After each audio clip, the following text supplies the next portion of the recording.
for coming this morning and for spending your Saturday here. I'm Missy, owner of Invincible, working in the space with Beth Anne and Seher. And we're just this is a topic that we find people don't talk about enough. And so we want to make it cozy and comfortable. It's hard. It can be enlightening just to be able to discuss it with other, mostly women in here. But yeah, we're just really excited to have you here. So thanks for coming. Seher is going to kick us off. Also, the donations that you guys sent for coming to this class, Justice Necessary, is a really cool group that collects diapers and period products for those in need. So it's just kind of a fun, kind of related topic. Awesome. Well, hello everybody. Good morning. Thank you so much for being here. So I'm Seher. I'm a pelvic floor physical therapist, which we're going to talk about all things pelvic floor together in a moment. I have a practice here called Embodied Healing PT, and I'm in this little office, and I get to share the space with these two lovely ladies. Before we start, if you don't mind sharing your name, and you could express like what interested you in coming to this workshop, and if there's a topic that you want to hit on, let us know, and we'll try to make sure that we can talk about it later if we don't get to sprinkle it in, and we'll just write down some concepts you guys are looking forward to hearing, okay? Do you want to start? Sure. I'm Angela, and sorry, I already forgot what you wanted to know. Just why I'm interested. What brings you What here? brings me And here? if there's something that you're interested in, like a question you have. Yeah, I guess it was just seeing this workshop presented at the yoga studio at like the right time and place, because I've noticed over the past like 9 or so years, I've just had a lot of like pain when when I'm like before sex and like leading to sex, almost like, I don't know, like a blue balls, like I don't even know, but yeah, it's just like been really painful, and I've talked about it with doctors, but haven't really learned anything, so yeah, interested in pelvic floor health too, so. Thanks for Yeah. sharing. Yeah. Thank you. Hi, I'm Sarah. I also found out about this from it being posted at yoga, so that was a good call. I'm interested in this. I've noticed over the past few years I've been doing EMDR in therapy, and I'm growing increasingly interested in internal family systems therapy. And I've noticed that as I become I got married last year, like as I'm more emotionally feeling stable and supported and like secure, that's the word, that like sex has been more difficult. So I'm definitely wanting to lean into like the somatic kind of things I can do, and just understanding what my nervous system and also what from a parts perspective is happening. And I have actually experienced that same thing, like blue balls, and so it's so interesting to me, because I'm like, what is this? Like, where is this coming from? So I'm very curious about that as well. Thank you. I'm Angelica, and I've done a little bit of pelvic floor therapy when I was pregnant, my second, but I've had like issues with pain and sex on certain positions, and so when Sam presented this to me, I was like, I gotta check it out. Heck yeah. I'm Sam. The one who I started getting into pelvic floor. I wish I knew about a pelvic floor before I had a child, but unfortunately I didn't know anything about it, and so now I'm just anything pelvic floor related and kind of try to learn about, and same like pain with certain positions during sex. Hi, I'm Marianne. I found out about the event through my therapist. She had sent me, I think there was like a yoga for like pelvic pain, and I wasn't able to go to that because of work, but I was looking at more events, and then I saw this event pop up. But I've been in pelvic therapy or pelvic floor therapy for 3 months now. I actually have a diagnosis of vaginismus. So I'll use like dilator therapy, deep breathing, stretching. So yeah, it's like not a very like making linear progress. It's more like up and down, up and down. So it's pretty discouraging, like when you feel like you've lost progress. but yeah, I'm just like interested to learn more and educate myself more and see if there's any other like tips that I can use besides what I've learned from my pelvic floor therapist. So yeah. Awesome. Thank you for sharing. I'm Karen, and similarly after childbirth and C-section, there's been changes in terms of pain and positions. But I'm always curious about different takes on it. You know, what you hear and approaches. If there's any new pearls. So, yeah. My name is Christy. Very similar to the rest of the ladies here. Just certain positions hurt and like why, but probably just I don't know. Like you don't really get taught this in sex ed or anything. So just getting to know this and also like sharing this knowledge with other, you know, folks that I know that have vaginas and have experienced this. But it's like an awkward topic to talk about. But I'm like, no, it's very normal. Like you know, now that like it's really encouraging to hear like it's not just me. Yeah. But yeah, I'm excited to hear. Thank you. I'm Lisa. I guess it's like a 10 or 15 year long saga of having been in a relationship where I didn't understand my body's nose, pushing through that, and then shut down. And so I think with that came a lot of chronic muscular contraction. Now I'm in a really beautiful supportive relationship and I still get that like tightness. With that, not knowing my nose, there is a component of dissociation, I think. And so very much the somatic had to return to my body. And I'll throw this out there too. I was diagnosed with lichen, which I don't know if anyone knows what that is. It's a hardening of the vaginal tissue. And so mine's super early on, but it could be still affecting sensation. And so I'm also curious about the emotional components that affect actual disease progression. So again, the somatic aspect of how things just are not ideal. Thank you all so much for sharing. Your stories and you sharing just helps hopefully make the space feel safe and just so you know, judgment-free zone. Okay, so later if we want to chat about anything else, we're all ears for you all.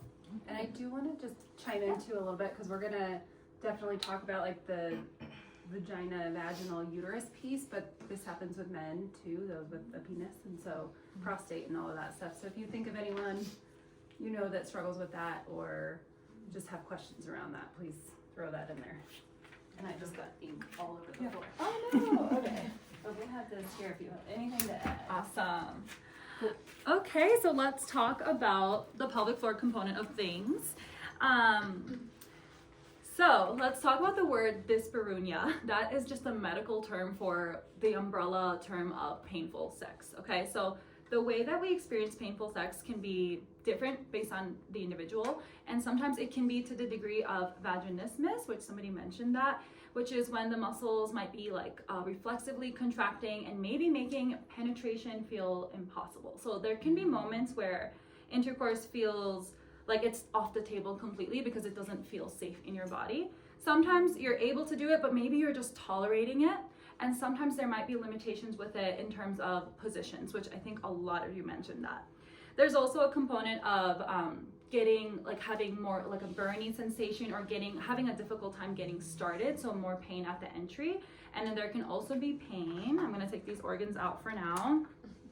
Pain with like deeper penetration or sometimes pain from different angles and things like that. So we will discuss all of that, but really any experience where there's some discomfort or you're like edging on pain or you're not feeling fully able to surrender and let go and enjoy with full capacity of pleasure, that can be falling under the umbrella of pain with sex, okay? So in terms of the pelvic floor, this is what the pelvic floor looks like. These are the external pelvic floor muscles. So it looks a little bit different based on anatomy if there's someone with a penis, but it's the same, pretty much the same muscles. The external muscles are just gonna be a little different, where this muscle right here, instead of circling the vaginal opening, it's gonna kind of come up the shaft of a penis. So if we are thinking about our friends that have penises, just know that they can have, like everything I'm saying and everything we discuss will apply to them as well. So external muscles are still really important in blood flow and in sexual functioning as well. We will talk a little bit about the internal muscles too. So right here, if you can look at that, this is the pelvic floor. Quite literally, it's the floor that houses all of your organs and helps provide support to your abdominal wall, right? So the pelvic floor, it inserts from the tailbone to the pubic bone. So our posture is going to be really related to the pelvic floor. And the good thing about the pelvic floor is usually it's an automatic muscle group that you don't have to think about. It's working for you all the time. So right now you're all sitting. There's a component of gravity that's like acting on your organs and acting on your body. And the pelvic floor muscles are going to have just a little bit of baseline awareness and tone to help support everything. Okay, so their main function is support to your organs, but they're working kind of constantly all the time without you having to think about it, which is a good thing. They work with the rest of your body. So they work with your abs to manage pressure. So think coughing, laughing, sneezing. Think anytime you have to lift a weight or move your body, when you have to get up from sitting to standing, they are the muscles that make sure that the pressure is being controlled properly so that maybe we're not experiencing leakage and things like that, okay? So there's lots of functions to the pelvic floor that are super, super important, but today we'll mainly talk about the sexual functioning.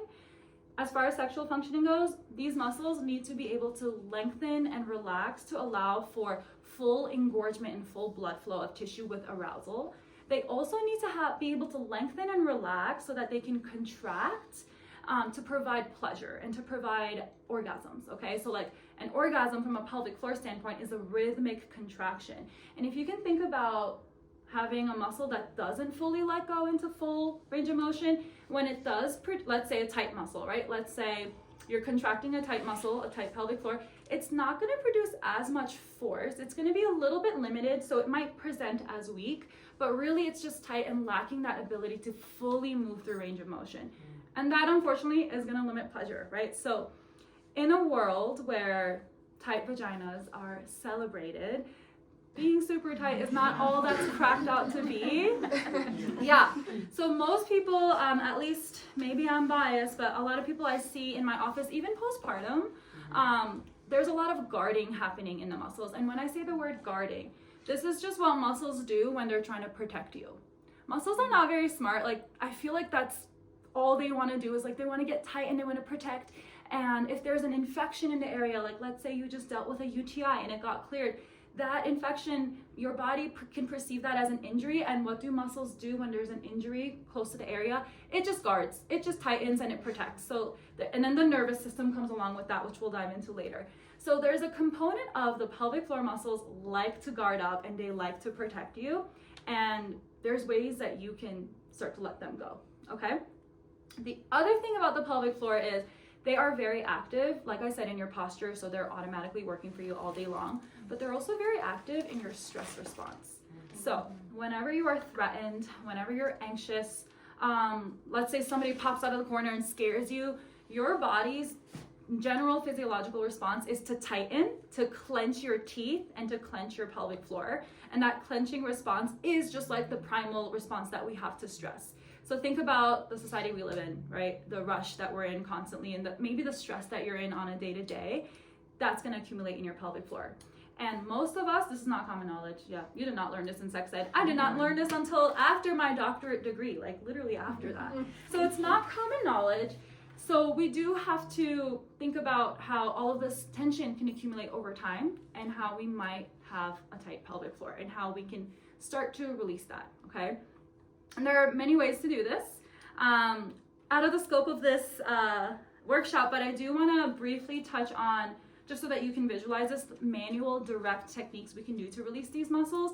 There is a way that you can insert into the vaginal opening or the rectal opening and physically release these muscles and physically work on them.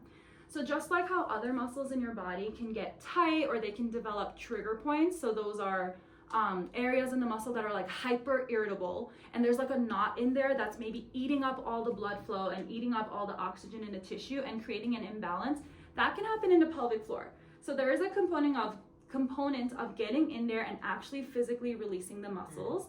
If you're curious about doing this to yourself, there are tools called a pelvic wand, which is in my office right now, and I will grab those for you after, and you guys can look at all the tools. A pelvic wand, which is like a fun little tool that you can insert and you can reach these muscles yourself to release. There's also dilators, which somebody mentioned, which there's multiple components to using dilators. They introduce this stretch response to your muscles, but it's also your nervous system and how your nervous system wants to perceive, or how you can train your nervous system to relax around the concept of penetration, okay?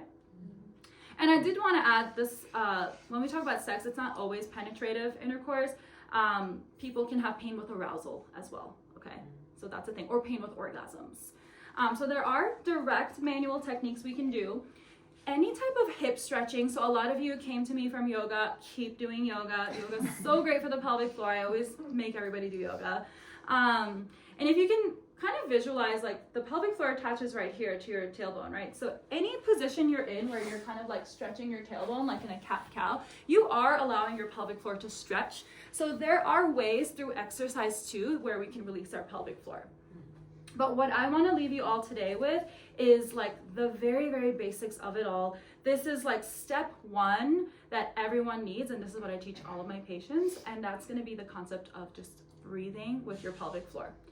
We breathe 20,000 plus times a day, and if we're not breathing in a way that's optimal to allow our pelvic floor to relax, that allows for that tension to accumulate over time, okay? So breathing, we'll practice it in a second, but first, try your best to listen to this, because I'll say it, and then when I cue you into it, it'll be easier to access.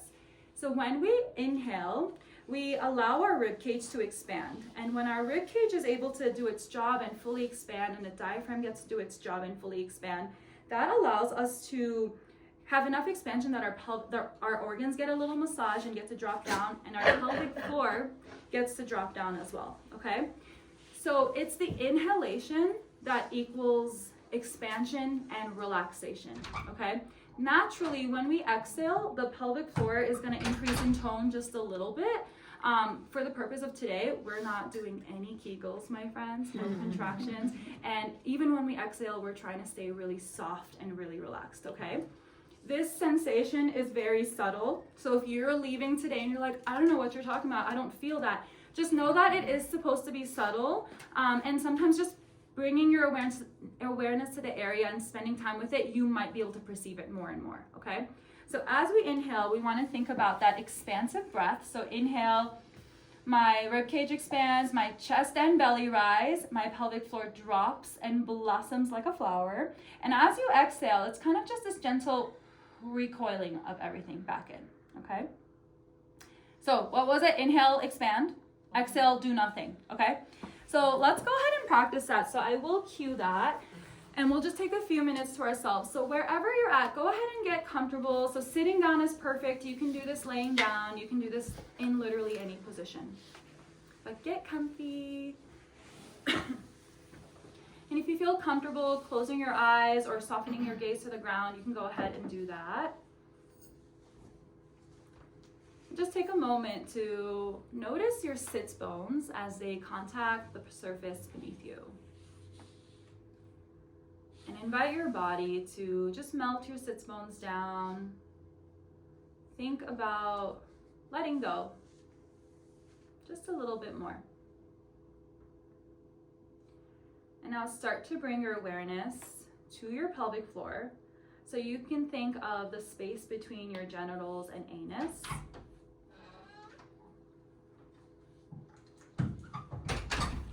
And start by slowing down your breath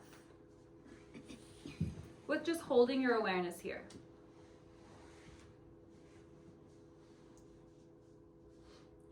And now start to focus more so on your inhale. Think about expanding your rib cage in all directions. Expand and gently let go. Passive exhale. We'll do that a couple of rounds. Inhale, think about your rib cage expanding, front and sides, up and down, and gently let it go. And now I'm going to give you the visual. Think of your pelvic floor and think of your vaginal opening as a flower. And as you inhale, this flower just starts to softly blossom and bloom and drop down. By the end of your inhale, it's open. And as you exhale, it slowly, gently returns back to baseline. It does not clench, it does not squeeze, it just softly returns. Inhale, expand, open, blossom, drop down and let go. And exhale, gently return back to center. I'll have you practice just a couple more rounds at your own pace, pairing your inhales with the blossom, with the bloom, and your exhales back to baseline.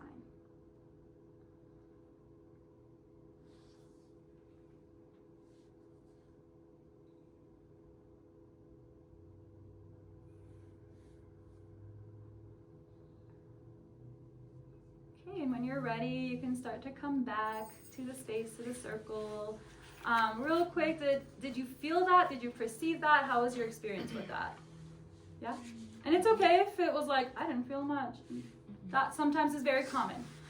So it's a subtle movement that's happening. As we inhale, things drop down. As we exhale, it just returns back to center. So diaphragm, pelvic floor drop down on the inhale.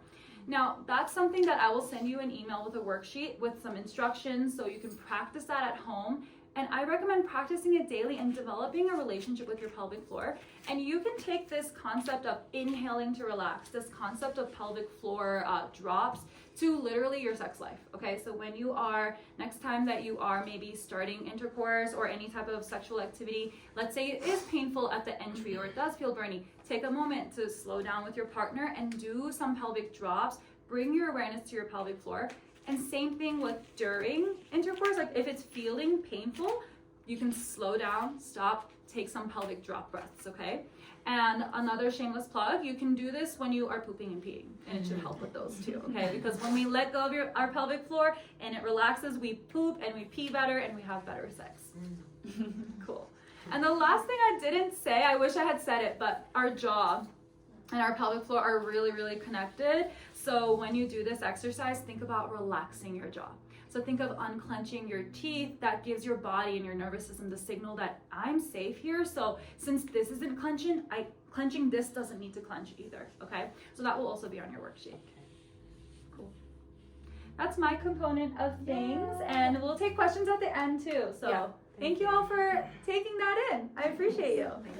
All right, Missy. That just reminded me that I want to go to your yoga class. You have to. You have such a nice One of these voice. days. Thanks. Yeah, we're gonna send a follow-up email, so if you're trying to like frantically take notes or anything, you'll have some. And we're filming this, so we'll get the recording too. And there's tissues there because things come up. Okay, so I'm a physical therapist, and we specialize. So Beth Anne and I both work in this office. She's wearing her somatic hat today, but she does everything I'm going to be talking about in here.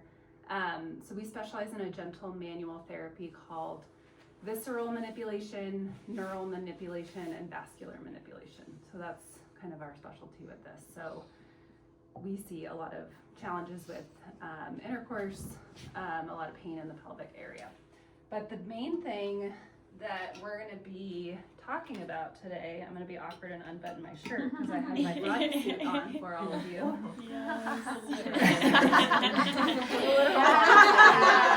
Love it. So we are focusing on this area, but a lot of times we have patients come in with a challenge in their pancreas or their stomach, and so we really take a whole body approach, and this is why we work really well with pelvic floor PTs, is just we don't do the internal piece. We focus on making sure the entire system can move well, because that's such a huge piece in pain management for people, is getting movement and healthy function of the entire body. So we're gonna I'm gonna talk about organs, and then we're gonna talk about nerves, and then blood vessels. So our entire system is managed via pressure. And so as we're sitting here, there is we'll put traumatized body, the body has a natural pressure system within the organs, around the organs, inside the blood vessels, around the nerves, that allows for movement and healthy function and no pain and all of that. And so when pain enters the system, that's your body's signal saying, hey, something's off and we need to figure out where that's coming from. And so if you imagine we have a certain pressure system, so this is my diaphragm here sitting, the liver's a little high on my body, the liver's before there, but we need to maintain a certain pressure in our thorax, in our head, in our abdomen, and in our pelvis in order for all of that to function and move well. And if those systems are off, which we're going to dive into some specific cases, that's where we can get dysfunction, leading to pain or even just disease and that type of thing. So as you guys are sitting here, your organs, without you moving, are moving. So that's one piece of movement of the organ system, is they are embryologically, from how we developed in utero, just moving. So I like to use the kidneys as an example. So as we sit here, the kidneys kind of bump up against the diaphragm, and then they drop down, and then they come back up. And that's without you even breathing. So if you were to just hold your breath, that's what's going to happen. And then as we start to, say, breathe or move or maybe squat, the organs are also moving.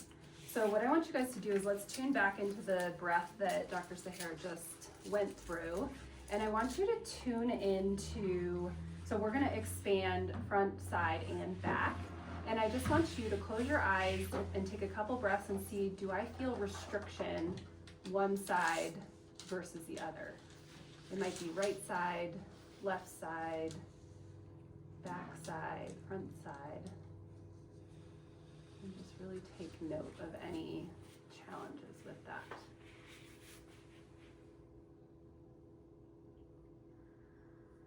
There may be pain sensation, there may be temperature.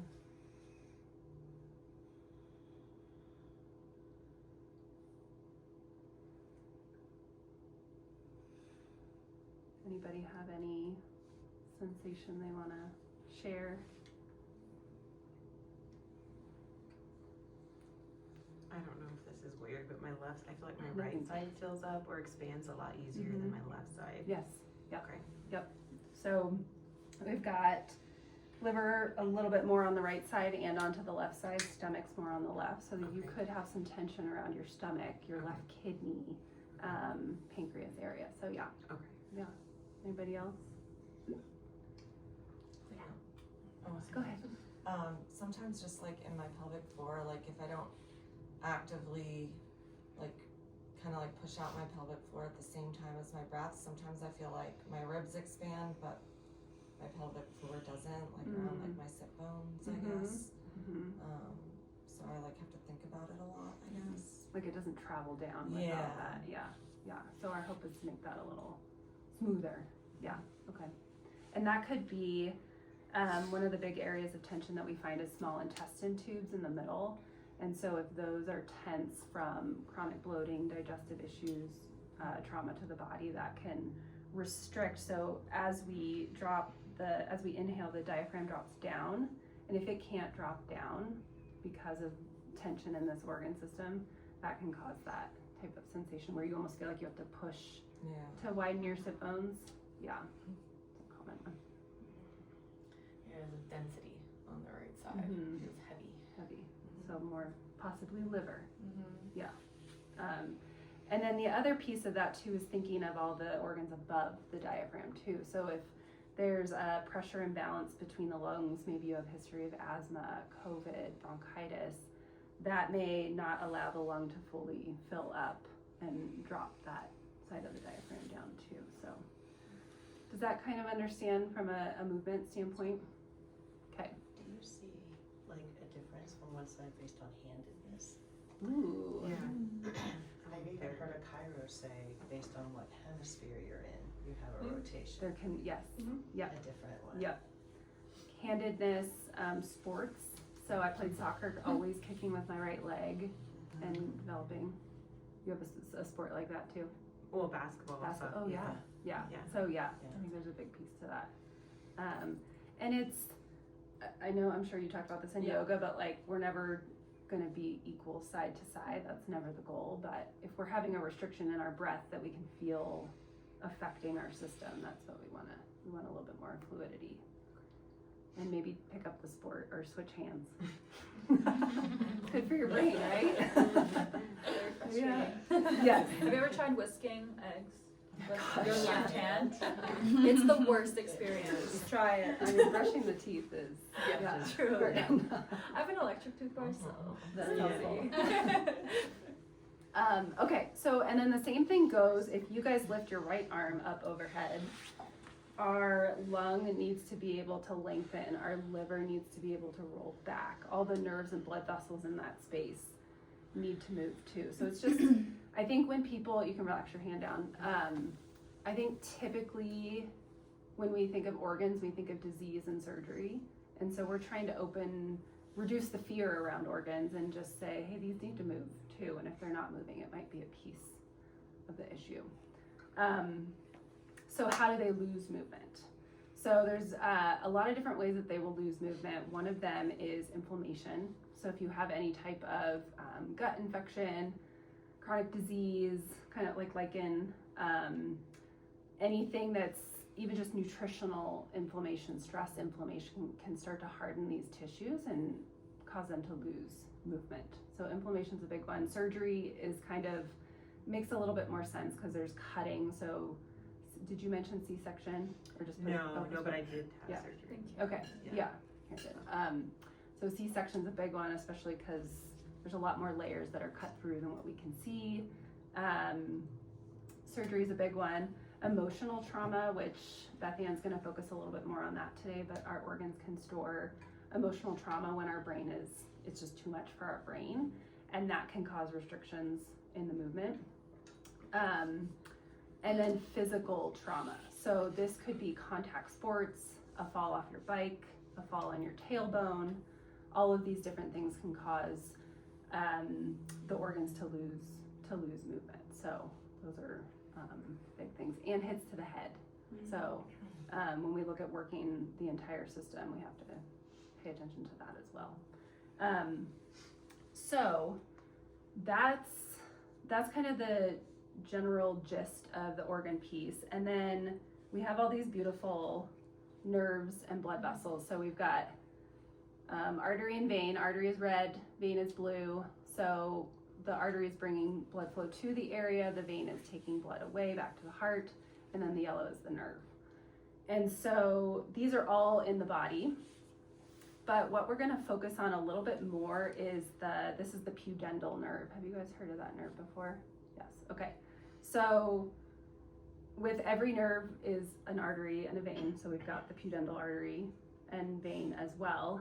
And it's really interesting. The pudendal word in Latin means shameful. So we're trying to work on changing that. As you can imagine, that's not very... Karen, have you heard of that in your world? Yeah. So there's an anatomy guy who, do you call him an anatomist? Anatomist. He's trying to rename it to delectatal. I love that. So I'm going to put that in the email just so we can share that message because it means pleasure. And the pudendal nerve is your main source of, like, it brings a lot of pleasure to the area too. Yes, sorry. Yes, So- yeah. It The shouldn't shame nerve brings you pleasure. be called that. Exactly. Yeah. Shouldn't be called that. But we're going to switch it to pleasure. I love that. Yeah, so I'm going to show you guys here. So we have, on my bodysuit here, you can see bladder down here, the uterus and ovaries here, and the small intestine tubes are very, I mean, it doesn't actually look like this, but it makes sense because they're very intertwined with that pelvic organ area. And so, again, we see a lot of people with digestive issues where the blood flow to the small intestines are maybe backed up. That can cause that kind of blue ball sensation where it's like your body's trying to fill up in that area and can't, or maybe they're filling up too much and can't return back through the blue veins. But this can cause a very heavy sensation on the pelvic organs. And so these little guys in here are just getting smashed, but what can also happen is the nerves and the arteries can get really compressed in that area. So that kind of just takes it a little full circle with why we have to make sure the whole system is balancing. But so we have bladder here, uterus and ovaries, and then the rectum back here. So if I take, I'm gonna try just taking the bladder and the uterus out here. So there's that, and you can see this bottom part is the vaginal canal. So you can see this here. And so when I tip this open here, you can see this is actually where the pudendal nerve, artery, and vein travel. So then it's coming out into the external genitalia or the shaft of the penis. And so you can imagine this area of our body gets a lot of pressure from gravity, just in general. But like Seher said, it's designed to respond, the muscles support this area. But if we have a tendency to maybe do this all the time, or stand maybe this way, you can see how these little tiny nerves can maybe start to respond to too much pressure to that area. And so the other thing I wanted to note about this is there's a canal that this runs through that's made up of muscles and connective tissue. And then it's also connected, these little white things, I'm afraid to take them off because they don't go back on easily, but this is a ligament. So the nerves are actually tied into this sacrotuberous ligament. So how many of you have fallen on your tailbone? So you can imagine, like, if you think of just physics, the force of that, the trauma to that, and how your body responds to that. The body is an amazing healing mechanism, but sometimes we need some help to offload that area.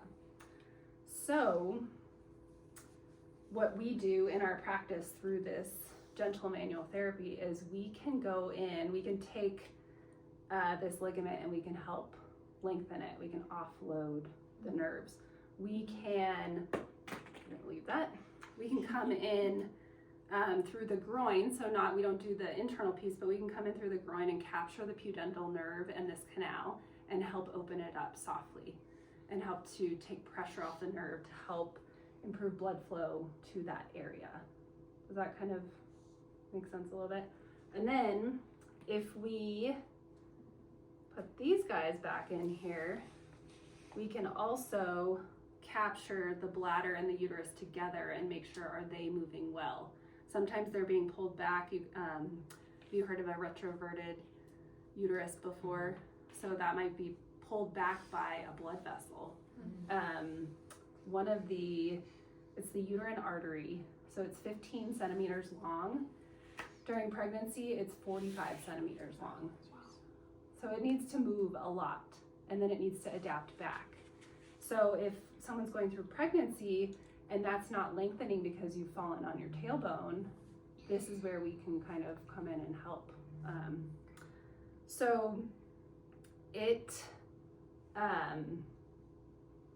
What do I want to say? So Jean-Pierre Barral is the man who developed this osteopathic work that we do. And it's just, when we look at painful sex and looking at helping to improve movement of the entire body, I could sit here all day and talk about how amazing the work is, but it's so gentle and it's all about listening to the body. So that's our evaluation process. And if you want to geek out more about it after, I'm happy to chat about it. But we have to feel where your body needs to release the tension. You may have done the internal work and maybe it's not fully resolved, and so we go to your head and maybe we have to work your brain and your brain's relationship to that area.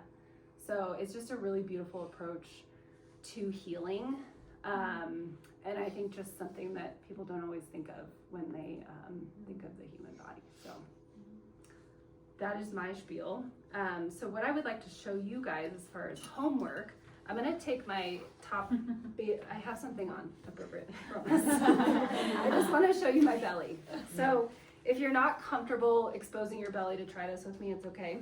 But what we're gonna do is we're gonna work an area of the large intestine here where some of the major blood vessels to the gut come together. And then also the vagus nerve. Are you guys familiar with vagus nerve, that nerve to help us relax? And then the sacral plexus, which is part of the pudendal nerve. So there's an area where all of that comes in, and so we're gonna do some gentle kind of skin rolling movement to that area. So if you take 2 fingers up from your belly button and then go to the left 2, and then what you're gonna do is you're gonna take index finger and thumb and kind of relax your belly and see if you can capture the skin very gently. Looks like everyone's got that. And I'll walk around to make sure you guys are there. If you come out to the side, you'll feel it doesn't feel as thick. We wanna have that thicker area. Yep. And then all you're gonna do is you're just gonna maybe move it side to side, up and down, maybe in a circle. So this can really help to calm your digestive system. If you're constipated, it's a really good one. It's great for period cramps. And then any pain, this would be interesting to try before intercourse if it works out, to see if it helps with some of that like kind of blue ball sensation.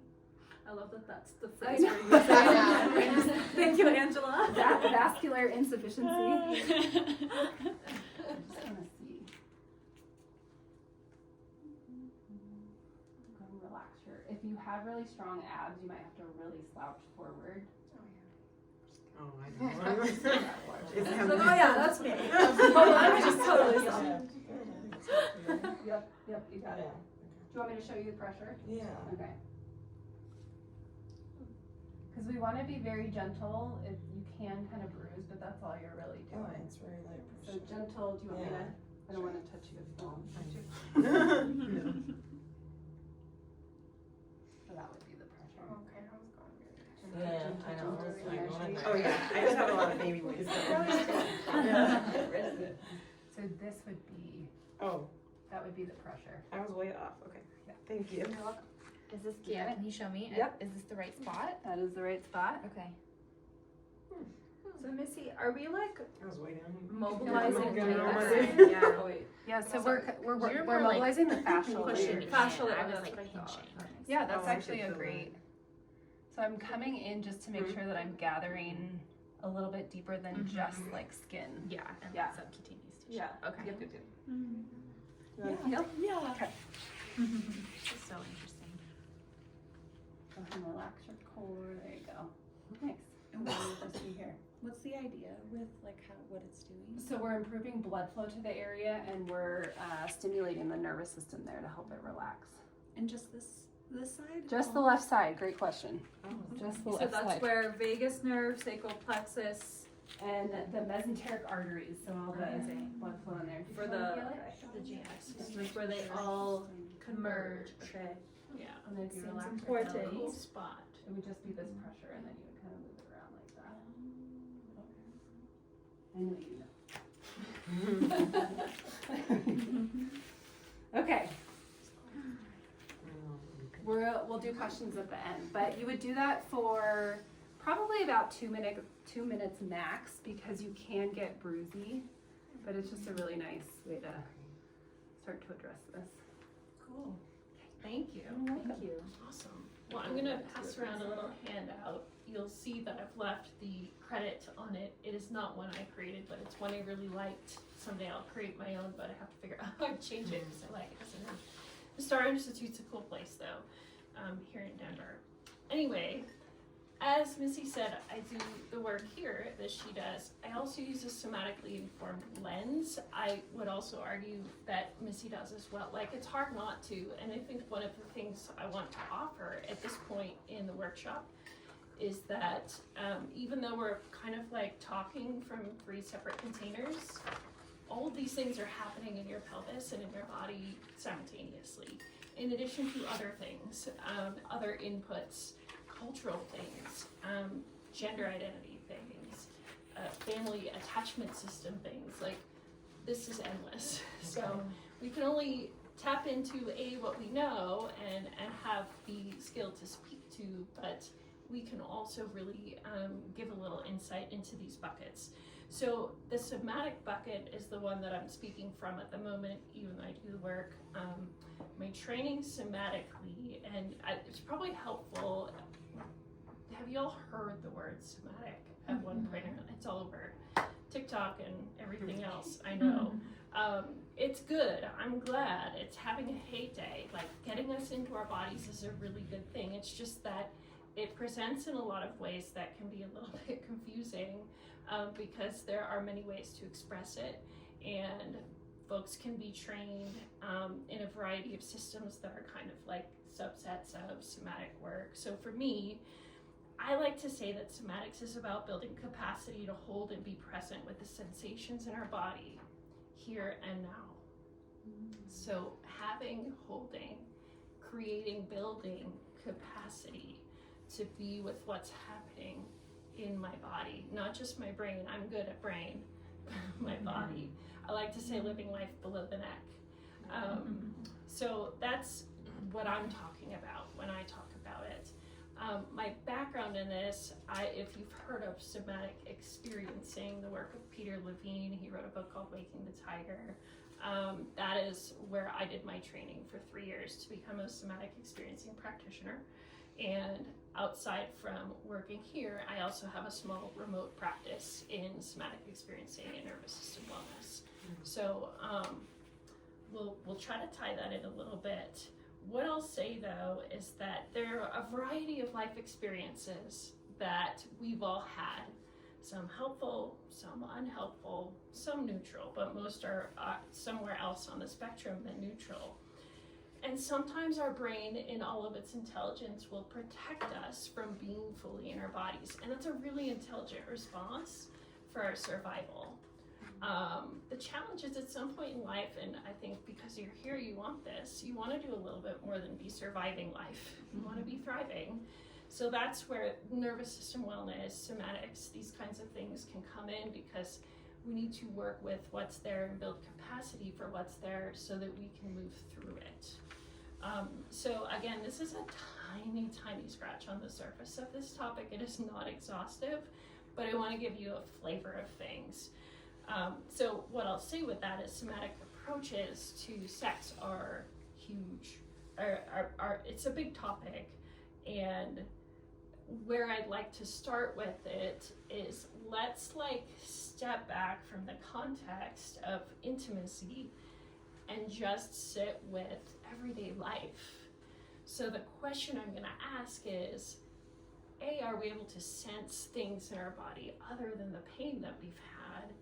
And B, how can we pull more of the pleasure of just being in our lives into our bodily experience? So that's a little bit of where I'd like to take it. I have this workout because handout. We're working out with the handout, because I'd like to offer you some language. My sensory literacy growing up in the family that I grew up in, as well as my emotional literacy, was maybe 5 words. So that is, all of this I have had to learn as an adult and continue learning as a part of my healing practice. So what I'd like to suggest is that when we have the ability to name our sensations more accurately, and to know what feels good to us and to know what doesn't feel good for us, we can be better advocates for ourselves. I like this, I don't like this. And we can help our brain to expand beyond the pain experience that we've been having, to have other neural pathways oriented towards pleasure that can actually help to diminish the pain experience. It takes time to practice these kinds of things. And some of my teachers will say, it's actually kind of boring, to be really honest, to work through the somatic experience of building pleasure in. It can be kind of boring, and that's actually a good thing. We're kind of going for boring when all we have had is threat and pressure and pain and all the other experiences to an extent. So what pleasurable experiences offer us in daily life is the ability to give our brain a message that's novel and non-threatening. Those are the 2 big requirements. Is this interesting to my brain? And is it interesting without being threatening? That's how we can give our brains a different experience to create a new pathway. Because the thing about the brain is that it's predictive, and our brains are amazing, so I don't want to, sometimes if you've looked at somatics in this space, we get the idea that the body is good and the brain is bad. No, that's not what's happening.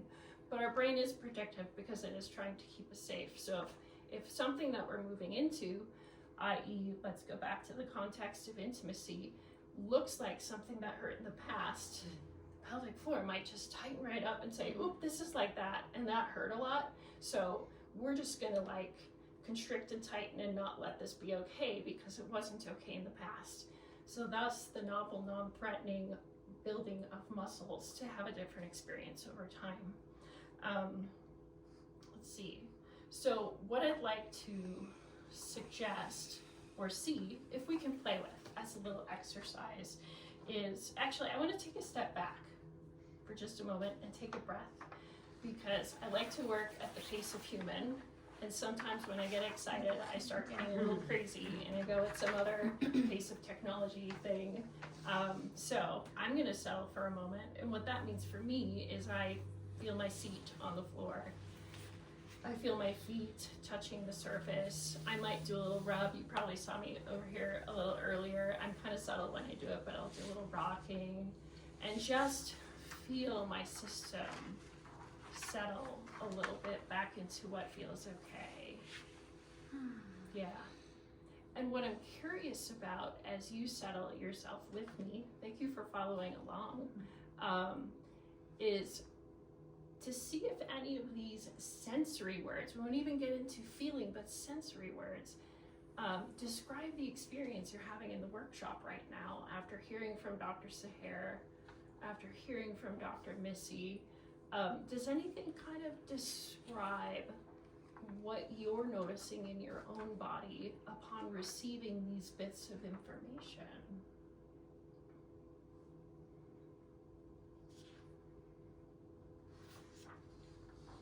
I'll go first.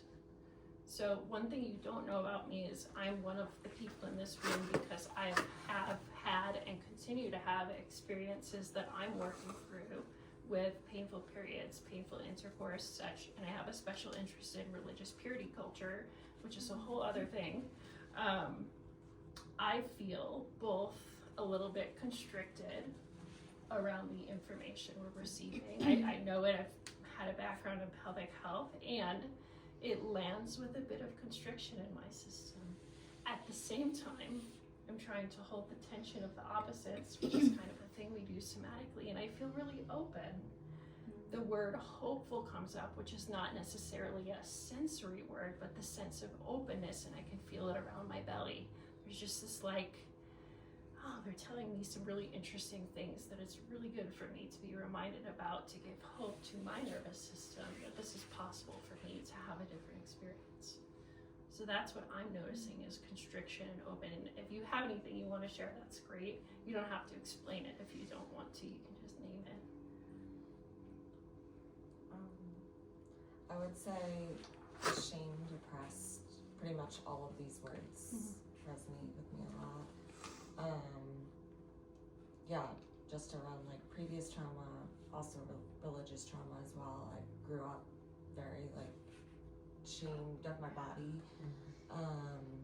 But yeah, I do feel like open and hopeful with like the information about creating new pathways and just knowing that it doesn't have to stay like this forever. Yeah. Yeah, thank you.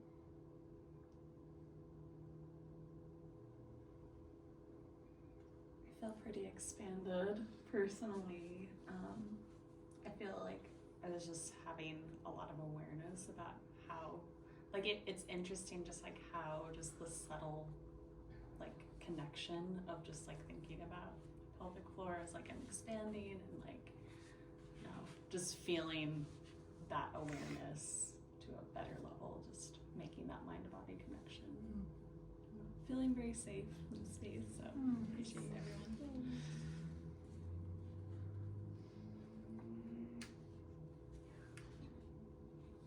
I'm a perfectionist, and so as soon as we get into these types of conversations, I feel like I want my body to do what my mind wants it to do, and then it doesn't, and then there's like frustration and shame and tension, especially in the jaw and throat and like shoulders. So that's something I'm working on. It's like that patience. There's a few other perfectionist people in this room. Yeah. Thank you for being willing to name. Yeah, that's huge. Thank you. Yeah. So what I'd like to offer is a little practice just to play with this on a very fundamental level. We did a little settling, that was fun, and I'm gonna ask you or invite you to go back into settling. You can have eyes open or eyes closed, whatever feels better to you. What I'm going to ask you to play with is really, you've probably done this for other reasons before, but I'm gonna ask you to visualize a place that you love. So for me, well, I'm not gonna feed you anything. You all got your own place. And what I invite you to do with this place is you feel your seat on your seat, shift your weight if you're feeling like, actually I'm not very comfortable sitting here anymore and I need something else. No worries, you can do whatever you want to shift. Find that place. It could be a place you've been, it could be a fantasy place that has unicorns, and we just finished watching Wicked Part 1 last night, my husband and I, so now I've got like fantasy things in my visualizations. And what I'd invite you to do is immerse yourself in the 5 senses of this place. So wherever you are you walking, or are you sitting, or are you laying down? And I'm wondering what you can touch, or what is touching you right now. Are you sitting on something soft? Are you sitting next to someone you love? Are you holding a flower or some other object? Can you feel the air temperature? Is it warm or brisk and cool? And really let the sensory experience come through with touch. And then in your mind's eye, eyes open, eyes closed, what do you see? Is it a vast horizon in front of you? Or is it kind of a cozy, small space you're inside somewhere? And is it bright or is it dark? Maybe it's moonlight, could be a sunset. What do you see? Maybe it's a beautiful panoramic view. Whatever it is, take in the colors that are in your mind's eye. Take in the moment that you're in with this. Notice the sounds. What do you hear? Maybe you hear nothing, and that's awesome because your house is really busy all the time. Or maybe you hear birds. Bird song is something that helps nervous systems to know that they are in safety. Or maybe you've got your favorite music playing. I often have a song in my head. I can't stop it, and they're always good. But maybe you're hearing a music piece that you enjoy. Or maybe you're hearing the sound of a voice of somebody you love, or the bark of a pet, or the meow of a cat that you love. What do you hear?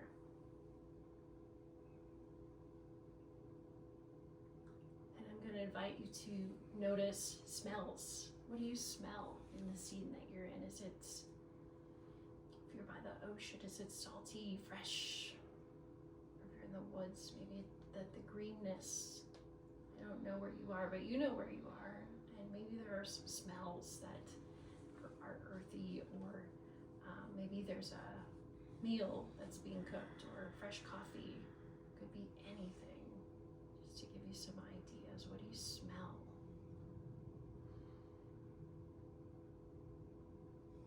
And finally, what do you taste in this space that you're in?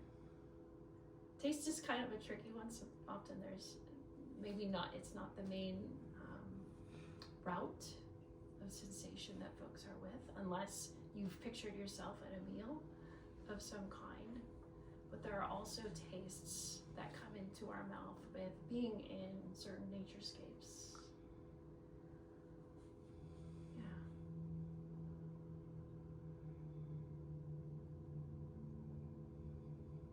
And I encourage you, as we sit with this for just a moment longer, try to drop stories or judgments about what you're sensing and just be with the sensation, those sensory words on the page, noticing the sights, the sounds, what's touching you or what you're touching. And I'd even ask before we exit the experience, notice if you can locate any sensations in your body as you're engaged with this scene, this landscape, or wherever you're at. Is your shoulder kind of calling to you? And it's okay if you can't like say why, but yeah, my shoulder's kind of on my radar, or your right hand, or something like that.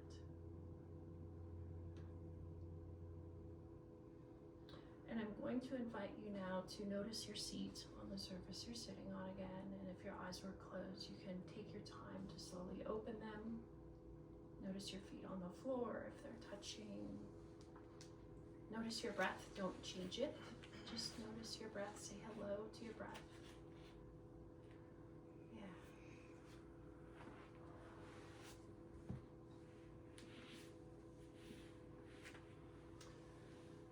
And I'd like to invite anyone that's open to it to just share what that was like for you.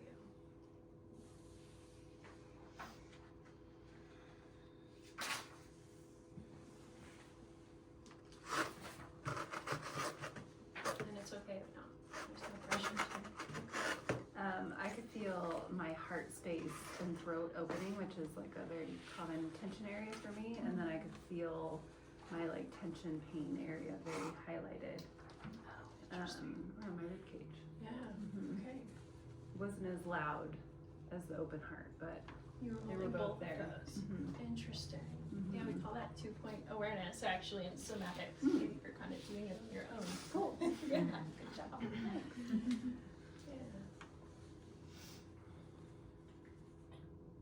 Actually felt nourished. You felt nourished? Yeah. Oh, Moist. we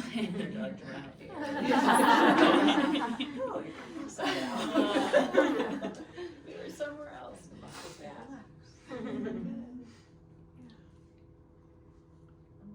I would say that I kind of felt like twofold like you did. Like I felt tension in my pelvic floor, but then I felt like openness in my chest. Cool. Yeah, being able to hold both of those is really important. Good job. Definitely relaxed, but I tend to wear everything on my shoulders, so definitely tension here, so for sure. Okay. Yeah, same. Very good. Yeah. And what's interesting about this experience is that you can actually start to notice, like a few people have mentioned, I noticed and I liked this openness part. Like on some level, might you say that was pleasant for you to experience? So you could note the pleasantness, which the brain goes, oh, I like that. That feels safe. We're like, this is a new pathway for me. And at the same time, you're noticing this other area of, let's just say, increased tension, and able to say, you know what, that's there too, and that's okay. Suppressing nothing, welcoming everything.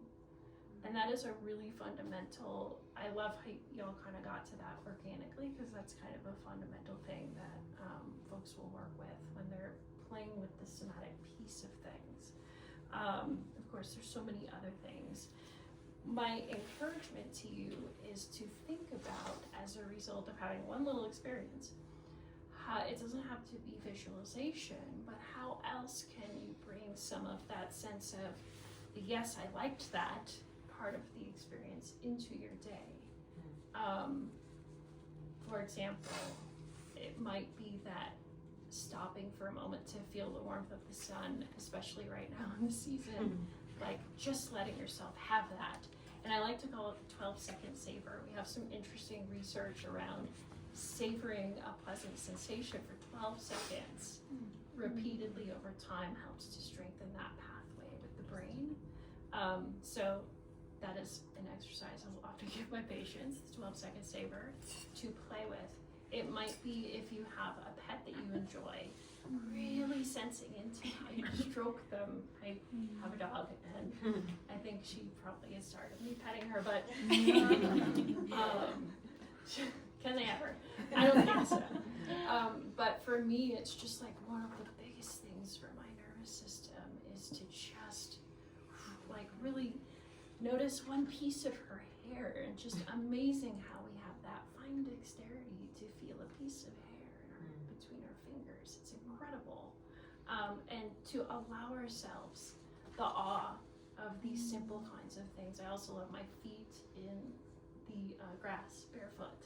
Just feeling that connection with the soft earth is just, it's the thing I most need when I'm having a system overwhelm moment, and wherever I can like pull my socks off and get my feet on the ground is super helpful. So I'm wondering if anyone else has, just to give us a little bit of a collective idea of options, if anyone else has anything to offer to that list that are like simple, accessible things that you can do to build that pleasure pathway.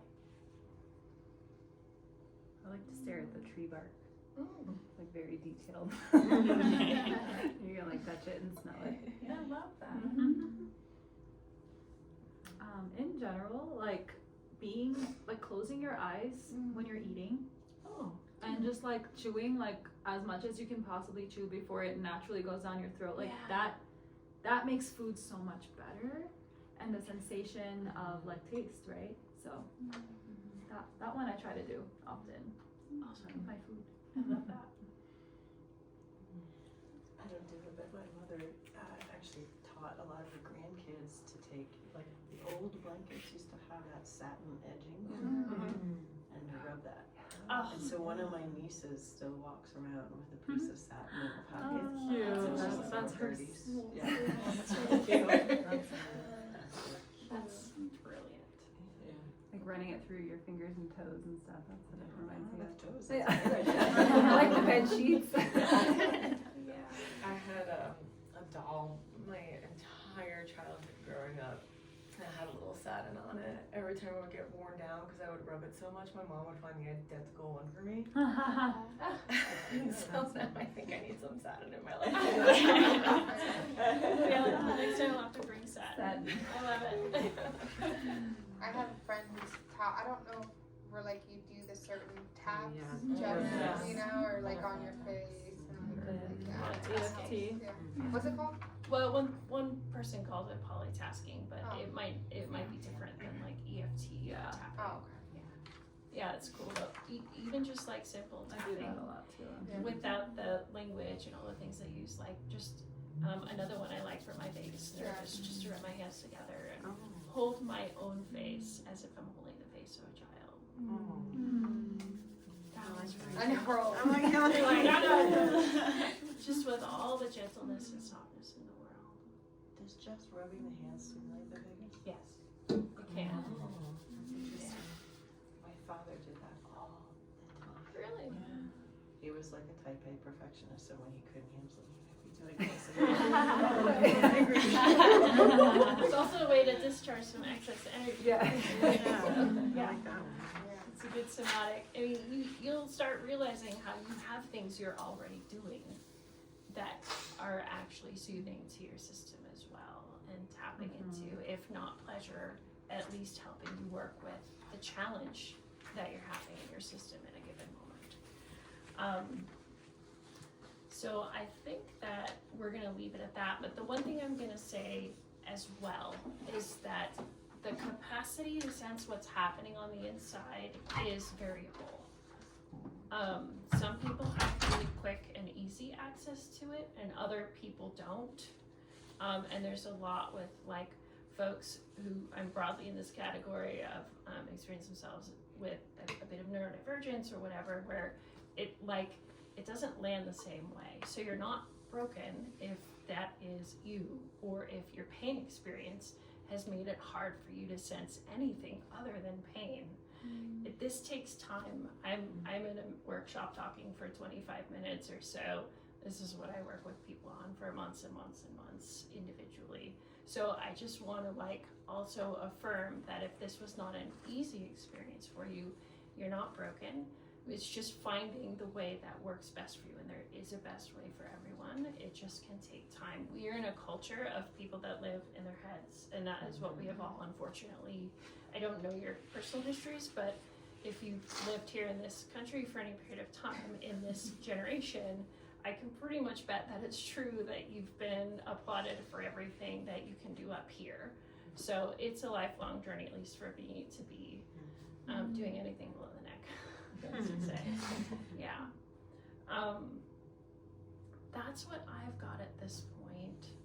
Before we go to questions, I'd like to invite anyone who wants to just to share. Could be a single word. It could be you had a light bulb moment. It could be you have a curiosity that's come up for you personally. And you don't have to share it with the group if you don't want to. It could be an action that you want to take as a result of everything we've shared today. But I'd love to hear if there are a few people that have something that they'd like to name for themselves in the group. Just what you're taking away. Just thoughts that I'm toying with. I am very much a play person in my day-to-day life. I very much enjoy finding ways to have pleasure, but particularly with intercourse is where the blockage is. Yep. And so just sharing this thing that I'm mulling over of how it's so interesting how these things can show up in like one specific arena of our lives. Yeah. And I guess I'm just gonna, is figuring out how to create that as a safe space where pleasure is allowed in there as well, is what I'm mulling over. Yeah. Yeah. And if you have questions about that when we get to question, I can speak to that a little bit more if you want me to. If you have your own ideas about that too, because I know we kind of took it a step back from that, even though that is the topic of the workshop. Yeah. Thank you for sharing that. Yeah, sure. Yeah. Something that like workshops like this help is just kind of slowing down. Like you said, like we're always in the rushing state, like getting to work, doing a routine, but then you forget like, you're with yourself 24/7.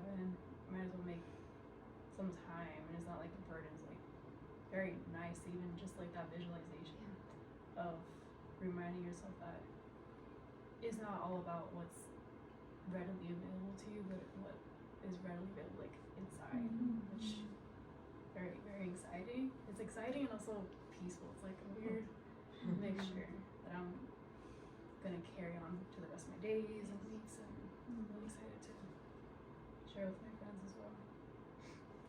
Love that. I have a structural question. But you know how some people, their sacrum, they have a really sharp angle? Does that, or do you find that those pelvic floor muscles are usually lengthened and tense as a result, or it just varies? I mean, sometimes. Yeah, so it depends on, so if the tailbone's very much tucked under, that's usually going to be more shortened for the pelvic floor. So, it's not typically like, it's very rare that it's like a structural issue for people. It's more so like as in like that's just their anatomy and it can't be fixed. It's usually more so a holding pattern that can be worked on, honestly. But yes, Regardless. exactly. So sitting at an airplane for a long time, when we start to like inevitably have that little bit of like a tuck under, or like desk jobs, things like that, typically I do see shortening happening with that.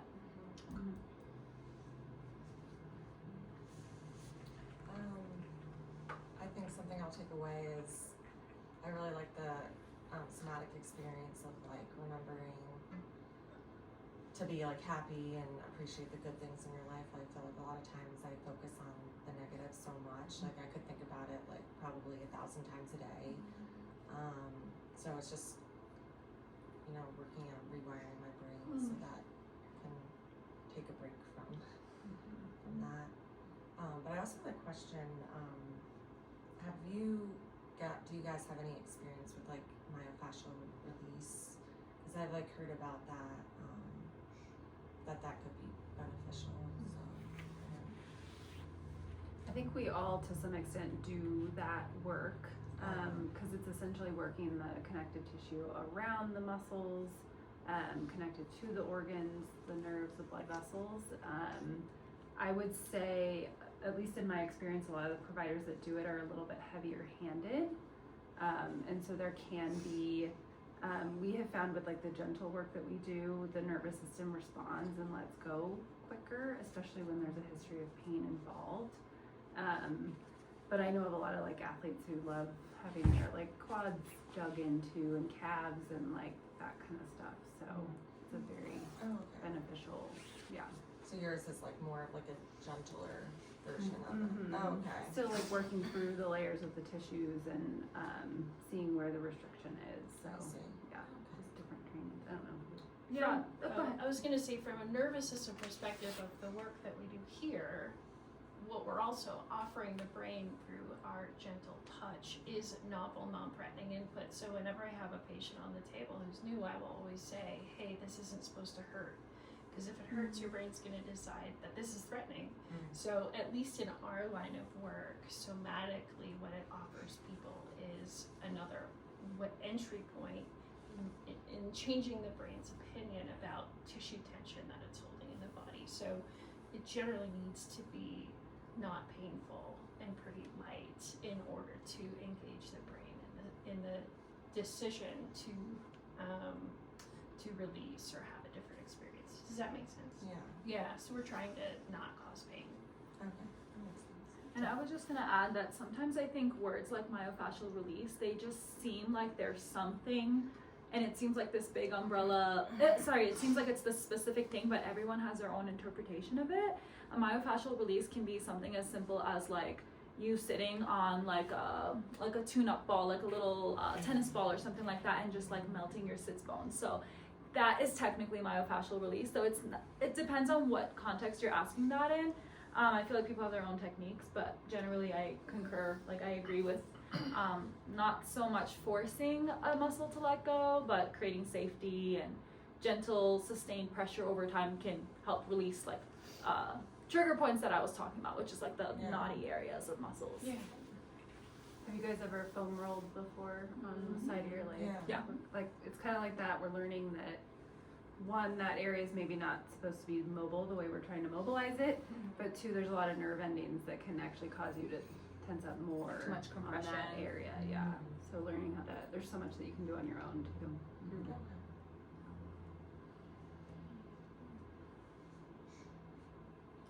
Any other learnings and questions? Yeah, questions. Keep the questions coming too at this point. That's fine. So comments or questions are all welcome. So I have something maybe you could help us with this too, Beth Anne.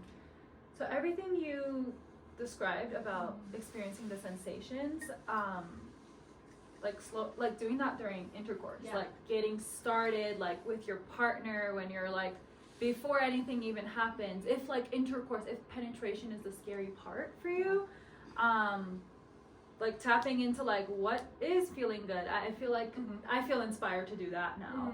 It's like, oh, and like maybe find like one of these words and like, oh, that's like how can we read, like what does pleasure actually feel like? Yeah. So do you have any tips for like something we can do That's in the context in of the specific context, to intercourse or sex? Yeah, for sure. I think getting the pleasure thing online first and then bringing that application in with your partner is huge. And so I think one of the things that can be really beneficial is sharing with your partner like, hey, this is what I'm working on. And I went to this workshop and so that there's really good communication about the fact that we might want to take a step back. Like that's the other thing I would say is if penetration is really painful, where sex is bigger than penetration, we have to start there. And are there other practices that you can find leading up to penetration that are pleasurable? And you may not know because so many of us, myself included, like penetration was the act of sex, and I didn't know any different a long time ago. And so expanding the repertoire so that I can find things that are pleasurable that are not about penetration, to start building that muscle of feeling pleasure within the intimacy context, and then returning to the space of penetration. And you might start with just knocking on the door, so to speak, like we're not going to go fully in, we're just going to do what my nervous system can handle. And again, a lot of people will do this with guidance, or you know, if your partner's really on board, like it's totally fine to have help or not have help, whatever works for you all. But just going in a little bit, then like maybe an inch or two, and is that okay? And then withdrawing, and you know, like just having an experience, maybe having your partner support you with touch that's pleasurable, but also stretching the opening a little bit before you would have a penetrative experience, so that you've had a lot more warming up around the arousal piece and that kind of thing. But it's not a, you know, it's not a one act, you know, a one, what am I trying to say? A one-time deal, right? So what I'm saying is something that would happen over months or maybe even a year of rebuilding, so that you, as the one who's had pain with intercourse, is equally experiencing pleasure again in the experience. So I guess what I'm saying is it takes time, but does that make sense? Yes. Does that like, and that's where that was kind of, I think, the question that dovetailed a little bit with what you had, Lisa, was like, okay, cool. I want to take this into the relationship because I think I'm doing pretty good with all of this in the rest of life. How can we like play with the pleasure? And a lot of it's around touch. So I had a second experience that I, for time's sake, and I also want to note that it's noon, so if anyone needs to go, like, don't feel like you're being held here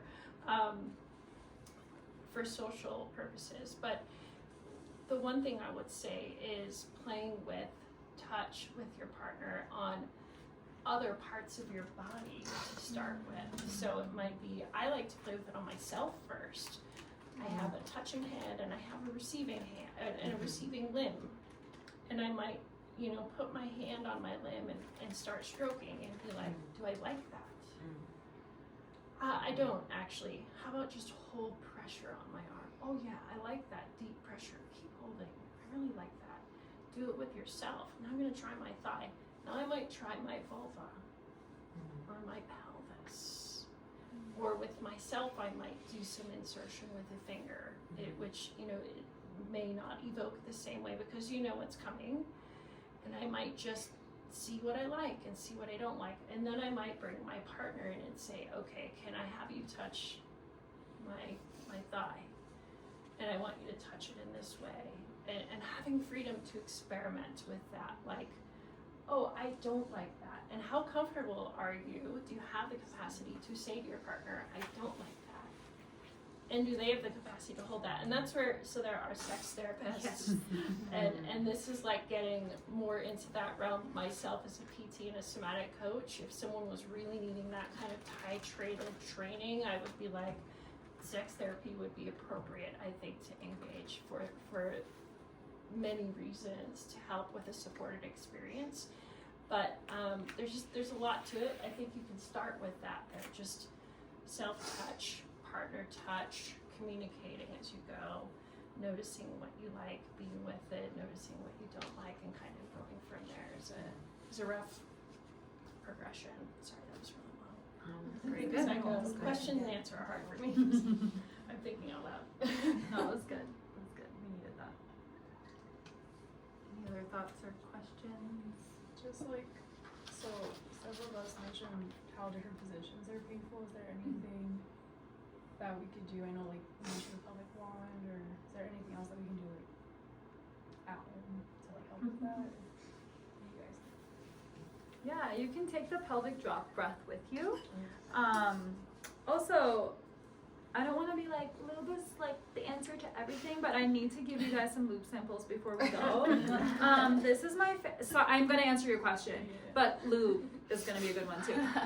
The data just shows, even if you're super lubricated and that doesn't seem like an issue for you, there's microabrasions that can happen, and that can, of course, like make you tense up too. And there are some positions that are deeper.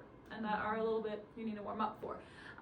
So this lube, before I pass it out, I do want to say it's silicone based, so it's not compatible with condoms and with like silicone, like toys. So just keep that in mind. And if you know you're using condoms with your partner, you would benefit from water-based lube. The thing about water-based lube is it's osmosis, so it draws water out of your vagina and can dry you out a little bit. So you might have to reapply. But I was gonna say, like, adding lube is one, making sure that there's proper like arousal and warming up before you switch to a position that's more hard for you. And it comes down to really communicating with your partner about like, okay, how does this position feel for me, and what's the pacing that I need, and how can I have space to pelvic drop and breathe and feel good about this. Now, from a biomechanical standpoint, there can be areas of your pelvic floor where there's more tension. So somebody had mentioned like dominance. I personally do see it a lot in practice where like people who are right-handed have the right side is more tense. So what position is hurting, and like is there an angle associated with it, and maybe you can focus your release work on that spot. Or like if you have a pelvic wand, you can release trigger points on that spot. So typically when a patient says to me, it hurts from this, it guides where I wanna check out, like, oh, I wonder if this quadrant of your pelvic floor has more going on with it. So that's like my perspective of that. I'm sure there's more I can think of too, but generally I'm like, okay, are we making sure that we're like the pacing, the arousal is there and the pacing is there too? Because if you're starting with like the toughest position, which anecdotally a lot of people from behind is tough, you might need more warming up. And do you guys want to add? Yeah, I think what Seher mentioned about like the biomechanical piece too is getting curious, like, do my hips actually go in this position when I'm not in an intimate setting? So just checking in with your hip flexibility, because we spend so much time just sitting in a chair, and then we're like, trying to get creative in positions, and it's like, I probably haven't been in this position maybe ever, but when we talk about the pressure system being off in the organs, a lot of times what we can even see is maybe this there's tension in the pudendal nerve that's pulling the uterus and creating this kink even in the vaginal canal. And so you can imagine, depending on the size of your partner, that could become very uncomfortable just in a normal position, but then if you're changing positions that's adding more tension, that can be a big piece of it too. So there is a physical component, especially if the rectum, the end of your colon is like pushing into the vaginal wall. We see that quite a bit. I will also we have something we teach, I don't know where the Cortis ball is, but we have a belly ball. It's a Pilates ball that we teach patients to do some self-abdominal massage. And so I'll put a video of that in the email as well. We didn't have enough time to go through it today, but that's a nice way to at least get started. Thank you. Get started with mobilizing some of the abdominal organs to help shift that pressure system. Is there like, I never experienced, I've been with my husband for 16 years now, and so before we had our son, who's 7, never had pain during sex, and it wasn't until after I had him that I started to experience pain, like if the experience of carrying in labor caused issues. Definitely, yeah. So just depending on how that process was for you, which side your babe sat on throughout the pregnancy, it's a big shift in the pressure system from an organ standpoint, and how your body responded to that quick change in pressure when the babe arrived, and then just how well your body recovered with that. I have another pelvic floor PT that we work with. She moved away, but she always talked about having your finger in the vaginal canal first postpartum before your partner. Just if you're comfortable with that, but that's just a great way to be like, am I actually ready for this? Because I haven't had a baby yet, but it's a lot. She's had 2. Yeah. No, that was a good question. Yeah. I also wanted to say, when people tell me like I'm with the same partner and now it suddenly hurts, I hear that a lot too, and there's so many factors of it. Obviously, like pregnancy and childbirth transforms you in all the ways. But we didn't touch on, like, there's so many reasons you can have like a switch in like why sex is painful, even though it's the same partner. There's like hormonal factors for sure. There's like what phase you're in your cycle, even to that degree sometimes. And also, you guys, like what you ate that day. Like literally, if your stomach is a little bit irritated and you're a little bloated, I'm sure Missy can they can also, Beth Anne and Missy can attest to this too. But if you're a little bloated or things are a little bit off and your organs are a little irritated, that's gonna affect how sex feels, how your pelvic floor is having all that pressure on it. So like if you're like, hey, this position felt good last week, but right now it sucks. Check what phase of your cycle you're in. Check what you ate that day. Were you peeing a lot that day because like your bladder was irritated because you had like so much coffee or you drank a lot of tea? Like, was there something else going on? The pelvic floor muscles are, they're interesting, more unique than other muscles in the sense that they respond to these subtle things. And they're made out of mucosal layers, so they're not the same as like our other muscles, which are epithelial layer. So they're easy to irritate. I don't want to say easy to irritate. Not everyone has like a super sensitive pelvic floor, but there might be certain sensitivities that you have if you're noticing like inconsistency with your sex life. Yeah, I like the somatic, like just the stillness, because I feel like I just get stuck in my head, like we were talking about. So even during sex, I could be into it, but then I'm like going down a laundry list. Of, like, Yes. all right, What do you gotta do? homeboy is only You got watching, he's watching this cartoon. It could be done in like 2 minutes. Come on, you know. And, yeah. So we'll work on That's that. a good point. Yeah. Being in your body. Well, thank you so much for coming. Thank you for Katie. coming. We're gonna hang out too, so if you have more independent personal questions, but look out for an email from us. We'll probably get this recording somewhere, so whatever link we share, please pass along to other people. Thank you.